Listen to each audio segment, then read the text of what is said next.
কি অবস্থা সবার? শহরের মধ্যে একটু একটু গ্রামে সবাইকে স্বাগতম জানিয়ে আজকের ভিডিও শুরু করছি। বগুড়ায় প্রাণবন্ত এবং কোলাহলপূর্ণ স্থান বলতে আমরা জানি সাতমাথা, এর পরেই কিন্তু নাম চলে আসে কলোনির। আর এই প্রাণবন্ত এলাকায় একটু একটু নীরবতার ছোঁয়া লেগেছে বেলা শেষে। হ্যাঁ গাইস, আবুল আহমেদ সড়ক লেন লতিফপুর কলোনি বগুড়ায় বেলা শেষে ক্যাফে এবং রেস্টুরেন্টের আজকে গ্র্যান্ড ওপেনিং ছিল। একটা কথাই আছে না, প্রথমে দর্শনধারী তারপরে গুণ বিচারী। তাই খাবারে না গিয়ে আমি প্রথমে আপনাদেরকে এই রেস্টুরেন্টে ঘুরে ঘুরে দেখাই। নিরিবিলি পরিবেশে এখানে এসে কিন্তু খুব সুন্দর একটা গ্রাম্য আবহাওয়া আপনার গায়ে লাগবে। প্রাণবন্ত শহরের মাঝে এক টুকরো গ্রামীণ পরিবেশ পেতে চাইলে অবশ্যই আপনারা চলে আসবেন বেলা শেষে।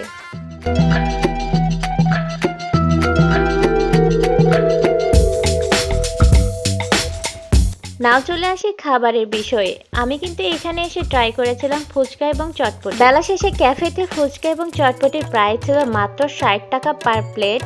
যদি বলি স্বাদের কথা, তাহলে কিন্তু আপনার মায়ের হাতে রান্না মনে করায় দিবে। খাবার কোয়ালিটি এবং কোয়ান্টিটি খুবই ভালো ছিল, তবে ফুচকার চেয়ে আমার ফুচকার টকটা বেশি স্বাদ লেগেছিল।